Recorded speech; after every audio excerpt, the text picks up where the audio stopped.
सेवक माँ के चरण में गिर के कह रहा है क्या? आसरा लगाई के दुअरिया हो,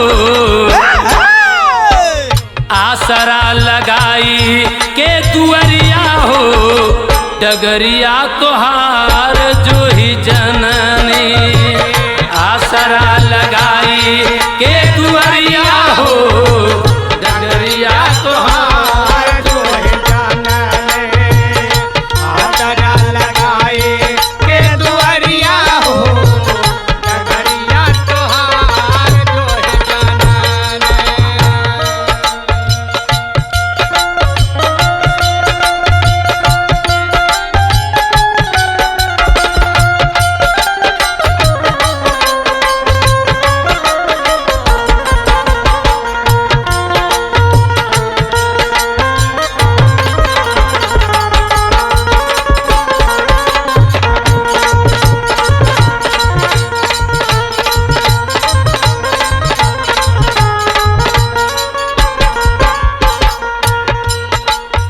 ये सेवक माँ से कह रहा है कि हे माँ, हाँ नाही मोर भक्ति भाव, नाही गुरु ज्ञान हो, गौरी चरनिया में धैली ध्यान हो।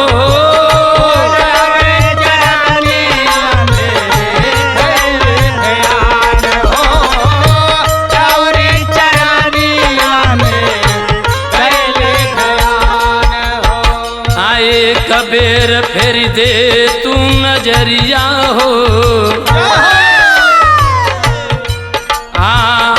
एक बेर फेर दे तू नजरिया हो, डगरिया तोहार जो ही जननी। एक बेर फेर दे तू नजरिया हो, डगरिया तोहार जो ही जननी। एक बेर फेर दे तू नजरिया हो, डगरिया तोहार जो ही जननी।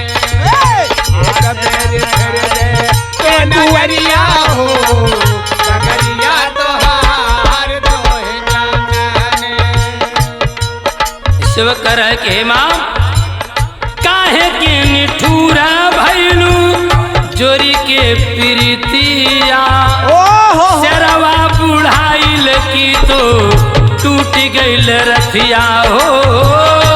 शरवा बुढ़ाइल के टूट गईल रथिया हो, शरवा बुढ़ाइल के टूट गईल रथिया हो। हाँ की तक कहीं छिड़ गई ले समरिया हो, की तक कहीं छिड़ गई ले समरिया हो, डगरिया तोहार जो ही जननी। की तक कहीं छिड़ गई ले समरिया हो, डगरिया तोहार जो ही जननी। की तक कहीं छिड़ गई ले समरिया हो, डगरिया तोहार जो ही जननी। आसरा लगाई के दुअरिया हो, डगरिया तोहार जो ही जननी।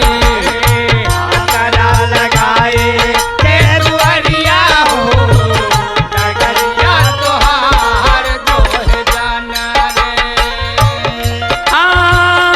चहुओर आगम धारा लौके ना किनारा, माई आदि शक्ति एक तोहर सहारा हो।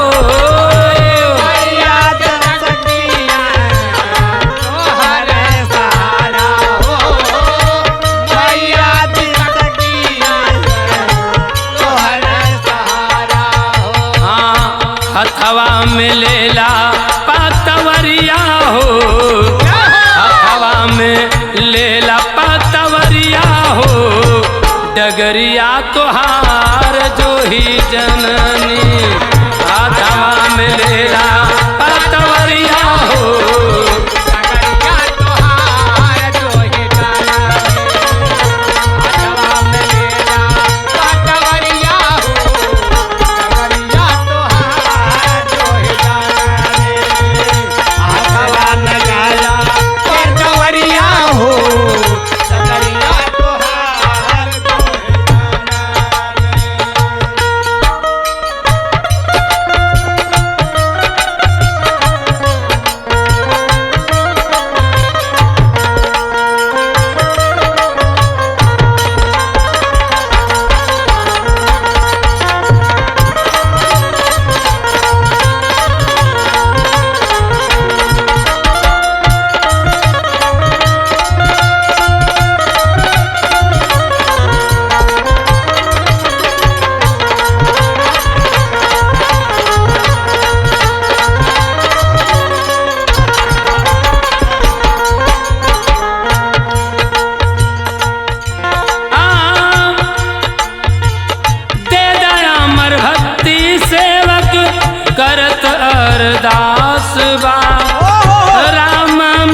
बाम।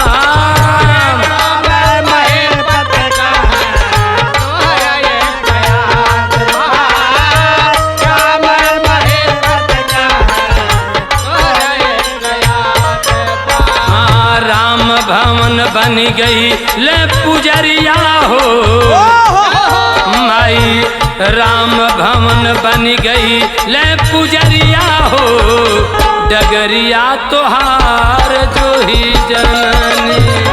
राम भवन बन गई ले पुजरिया हो, डगरिया तोहार जो ही जननी।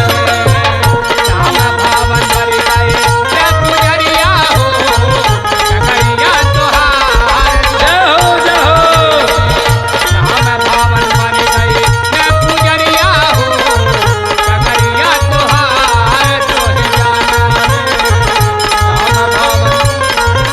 बस सच्चे दरबार की।